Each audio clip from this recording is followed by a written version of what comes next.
오늘의 10분 말씀.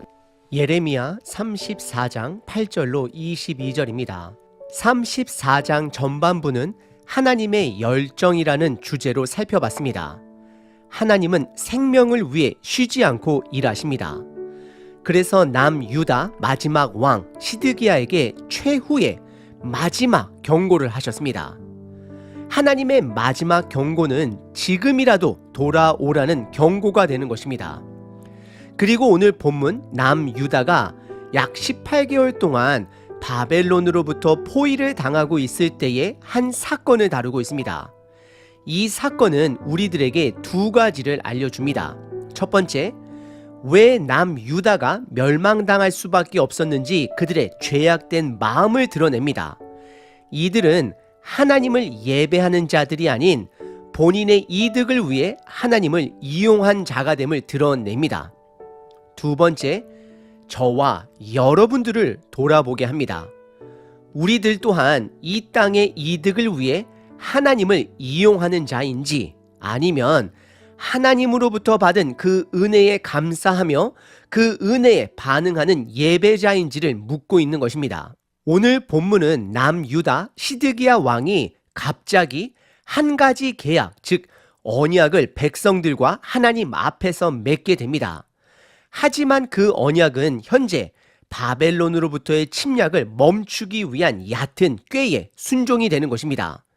결국 바벨론이 잠시 물러나자 그 언약은 백성들의 불순종으로 파기가 됩니다. 오늘 본문을 대변하는 많은 속담들이 우리들에게 있습니다. 예를 들어 배가 고플 때 마음 다르고 배부를 때 마음이 다르다라는 것입니다. 또는 여측 이심이라 해서 화장실 가기 전의 마음과 간 후에 급속도로 달라진 우리들의 마음을 표현하기도 합니다.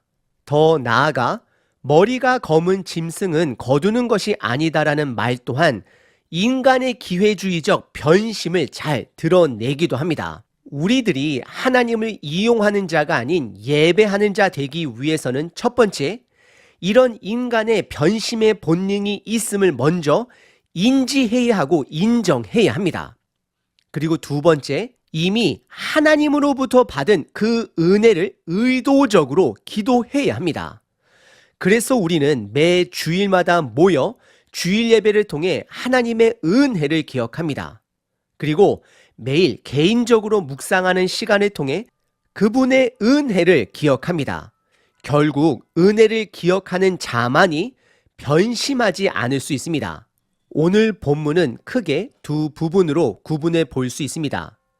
첫 번째, 시드기야 왕이 백성들과 맺은 계약입니다. 그리고 그것은 바로 노예 해방 계약입니다. 두 번째는 약속을 번복한 백성들의 죄악을 드러내십니다.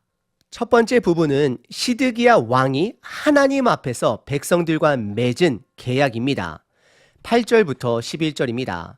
시드기야 왕이 예루살렘에 있는 모든 백성과 한 가지로 하나님 앞에서 계약을 맺고 자유를 선포한 후에 여호와께로부터 말씀이 예레미야에게 임하니라. 9절, 그 계약은 사람마다 각기 히브리 남녀노비를 놓아 자유롭게 하고 그의 동족 유다인을 종으로 삼지 못하게 한 것이라.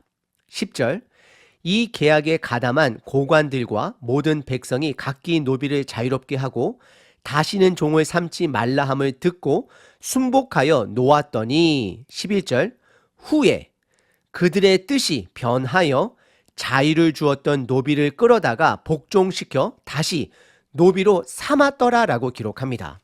먼저 8절과 9절은 배경 설명으로서 두 가지 정보를 주고 있습니다. 첫 번째, 남유다 시드기야 왕이 백성들과 계약을 맺었는데 그 계약은 하나님 앞에서 하는 계약, 언약임을 강조하고 있습니다. 그리고 두 번째 정보는 그 계약은 바로 히브리 남녀노비들에게 자유를 주는 언약인 것입니다. 사실 이 언약은 출애굽기 21장과 신명기 15장에 기록된 7년째 되는 해에 모든 노예들에게 자유를 주는 면제년을 회복하고 있는 것입니다. 우리는 여기서 왜 뜬금없이 악한 남유다 시드기야 왕이 이런 선한 일을 할까라고 의문이 들기도 합니다. 성경은 그것을 구체적으로 말하고 있지는 않지만 바벨론이 지금 이스라엘을 포위하고 있는 상황에서 자연스럽게 유추할 수 있는 상황은 그가 하나님 말씀에 순종하여 하나님의 도움으로 바벨론의 침략을 피하고자 했던 것이 너무나도 분명하게 드러나는 것입니다. 그리고 10절에 이스라엘이 상황인지라 나라의 높은 고관들과 모든 백성들이 그들의 노비를 자유롭게 풀어줍니다. 하지만 11절에 어떤 사건 이후에 그들의 뜻이 변하여 자유를 주었던 그들의 노비를 또다시 노예로 삼게 됨을 기록하고 있습니다. 그 사건은 바로 21절에 보시면 힌트를 얻을 수 있습니다. 바벨론이 잠시 떠난 상황임을 확인하게 됩니다. 배고플 때 마음 다르고 배부를 때 마음이 다름을 보여주고 있는 것입니다. 오늘 본문의 첫 번째 부분은 시드기야 왕이 하나님 앞에서 백성들과 맺은 계약입니다. 언약입니다. 하지만 위기를 모면하자 바로 변심하는 이스라엘을 보여주고 있습니다. 두 번째 부분은 약속을 번복한 백성들의 죄악을 드러내시며 심판을 선언하십니다. 12절부터 22절입니다. 그러므로 여호와의 말씀이 여호와께로부터 예레미야에게 임하니라 이르시되 13절 이스라엘 하나님 여호와께서 이와 같이 말씀하시니라 내가 너희 선조를 애굽 땅 종의 집에서 인도하여 낼 때에 그들과 언약을 맺으며 이르시기를 14절 너희 형제 히브리 사람이 내게 팔려왔거든 너희는 7년 되는 해에 그를 놓아줄 것이니라 그가 6년 동안 너를 섬겼은즉 그를 놓아 자유롭게 할지니라 하였으나 너희 선조가 내게 순종하지 아니하며 귀를 기울이지도 아니하였느니라 15절 그러나 너희는 이제 돌이켜 내 눈앞에 바른 일을 행하여 각기 이웃에게 자유를 선포하되 내 이름으로 일컬음을 받는 집에서 내 앞에서 계약을 맺었거늘 16절 너희가 돌이켜 내 이름을 더럽히고 각기 놓아 그들의 마음대로 자유롭게 하였던 노비를 끌어다가 다시 너희에게 복종시켜 너희의 노비로 삼았도다. 17절 그러므로 여호와께서 이와 같이 말씀하시니라 너희가 나에게 순종하지 아니하고 각기 형제와 이웃에게 자유를 선포한 것을 실행하지 아니하였은즉 내가 너희를 대적하여 칼과 전염병과 기근에게 자유를 주리라 여호와의 말씀이니라 내가 너희를 세계 여러 나라 가운데에 흩어지게 할 것이며 18절 송아지를 둘로 쪼개고 그 두 조각 사이로 지나매 내 앞에 언약을 맺었으나 그 말을 실행하지 아니하여 내 계약을 어긴 그들을 19절 곧 송아지 두 조각 사이로 지난 유다 고관들과 예루살렘 고관들과 내시들과 제사장들과 이 땅 모든 백성을 20절 내가 그들의 원수의 손과 그들의 생명을 찾는 자의 손에 넘기리니 그들의 시체가 공중의 새와 땅의 짐승의 먹이가 될 것이며 21절 또 내가 유다의 시드기야 왕과 그의 고관들을 그의 원수의 손과 그의 생명을 찾는 자의 손과 너희에게서 떠나간 바벨론 왕의 군대의 손에 넘기리라 22절 여호와의 말씀이니라 보라 내가 그들에게 명령하여 이 성읍을 다시 오게 하리니 그들이 이 성을 쳐서 빼앗아 불살릴 것이라 내가 유다의 성읍들을 주민이 없어 처참한 황무지가 되리라 하리라 라고 말씀하십니다. 12절에 그들이 하나님 앞에서 한 언약을 번복하자 하나님께서 그러므로라고 말씀을 하시며 또다시 심판의 말씀으로 예레미야를 찾아옵니다. 그리고 13절, 14절에 면제년의 의미를 드러내십니다. 간단하게 말씀드리면 애굽의 노예였던 이스라엘 백성들이 하나님의 은혜로 자유를 얻은 것을 기억하기 위해 그 면제년 제도를 주셨음을 말씀하고 계십니다. 그래서 이스라엘은 7년째 되는 해에 그들의 종을 반드시 풀어주어야만 했습니다. 하지만 그동안 그 선조들도 그것을 지키지 않아 왔음을 밝힙니다. 그리고 15절에서는 지금 현재 이스라엘의 위기를 모면하고자 시드기야 왕은 그 면제년을 기억하고 부활시킨 것입니다. 그래서 죄악에서 잠시 돌이켜 그것을 백성들 앞에서 선포하며 지키게 합니다. 하지만 16절에 보시면 다시 한번 그들은 그들의 마음을 돌이켜 노예들을 붙잡아 또다시 노비로 삼았음을 고발하고 있습니다. 15절에 등장한 돌이킴은 긍정적인 회개의 돌이킴이었습니다. 하지만 이어지는 16절의 돌이킴은 또다시 죄악으로 돌아가는 불순종의 돌이킴입니다. 결국 제자리 360도 돌아온 것입니다. 그래서 17절에서는 또다시 한번 그러므로라고 시작을 하며 그들의 이런 불순종으로 인하여 하나님 또한 뜻을 돌이켜 그들에게 칼과 전염병과 기근으로 그들을 치실 것이다 라고 선언한 것입니다. 더 나아가 이스라엘 백성들을 여러 나라들 중에 노예로 흩어지게 될 것이다 라고 말씀하십니다. 그리고 18절서부터 20절까지는 구체적으로 하나님과 맺은 그 언약의 과정을 설명합니다. 그 언약의 방법은 아브라함과 맺었던 횃불 언약입니다. 그것은 한 짐승을 가축을 반으로 쪼개어 언약을 맺은 사람들이 그 피 사이로 지나가는 피의 언약인 것입니다. 그래서 만약 한쪽이 그 언약을 깰 시에는 그 짐승처럼 그 당사자가 쪼갰을 당하는 것에 동의하는 계약법이 되는 것입니다. 고대 당시는 종이나 문서가 없었기 때문에 이런 식으로 피의 계약을, 피의 언약을 맺습니다. 그래서 잠시 딴 이야기지만 결혼식에서도 신랑 신부가 하객들 중심 사이로 지나가는 것 또한 여기에서 나온 문화가 됩니다. 이스라엘은 그 피의 언약을 파기한 것입니다.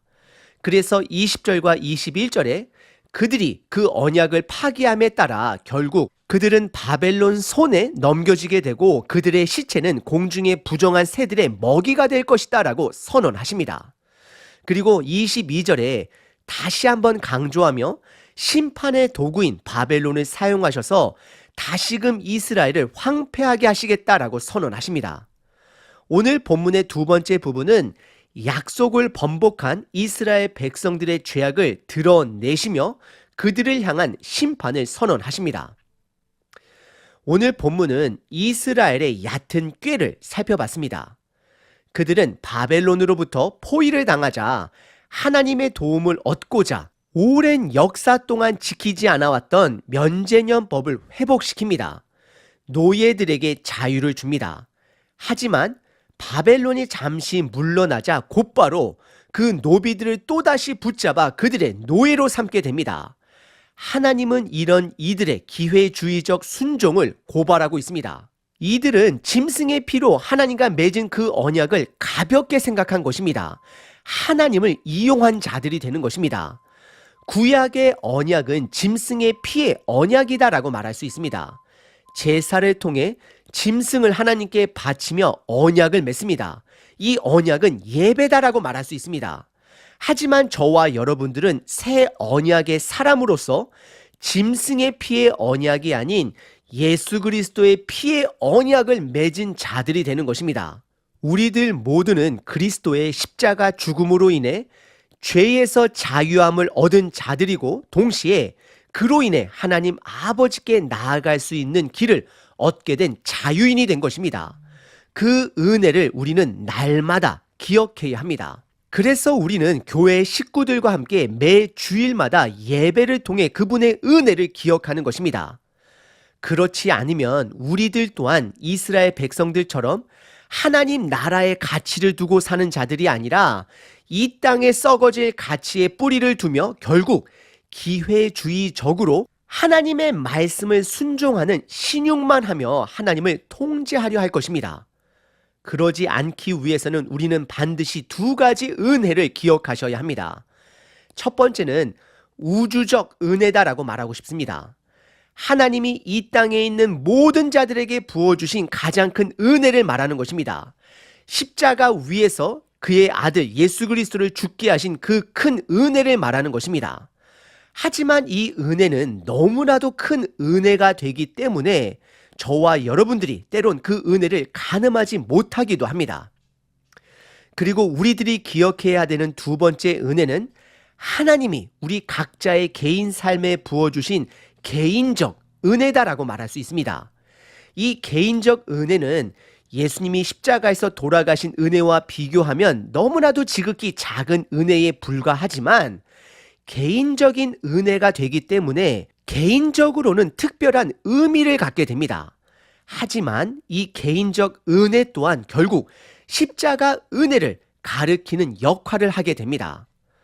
우리는 예수 그리스도의 은혜를 반드시 기억해야 합니다. 날마다 묵상해야 합니다. 그래야 변심하지 않습니다. 오늘 하루도 내가 받은 특별한 개인의 은혜, 모든 자들에게 부어진 큰 은혜를 기억하심으로 그 은혜에 반응하며 살아내는 자, 예배드리는 자가 되시길 도전드립니다. 365일 기도문입니다. 잠언 3장 3절. 인자와 진리가 내게서 떠나지 말게 하고 그것을 내 목에 매며 내 마음판에 새기라. 어제의 모든 어려움을 이기고 단잠을 자게 하신 아버지를 찬양합니다. 어제의 근심은 어제로 족하니 모두 버리게 하소서. 하지만 주님의 은혜만큼은 기억나게 하소서. 붙들게 하소서. 그래서 그 은혜를 붙들고 새로운 기대와 소망으로 새롭게 시작하는 하루 되게 하소서. 주님의 말씀으로 나를 인도하시고 주님의 은혜로 말씀에 순종하는 자 되게 하소서. 진리가, 은혜가 나를 떠나지 않도록 진리 앞에, 은혜 앞에 나아갑니다. 내 목에 메고 마음판에 새기게 하소서. 오늘도 모든 선택 앞에 말씀을, 은혜를 기억하게 하소서. 기도할 때만 하나님의 뜻을 구하는 자가 아니라 살면서 삶 속에서 하나님의 뜻을 구하는 자, 은혜에 반응하는 자로 살게 하소서. 나의 손과 발로, 나의 삶으로 말씀을 행하는 자, 은혜에 반응하는 자 되게 하소서. 오늘도 주님의 인자하심을 의지하며 나아가오니 나와 동행하소서. 예수 그리스도의 이름으로 기도합니다. 아멘. 항상 기뻐하라. 쉬지 말고 기도하라. 범사에 감사하라.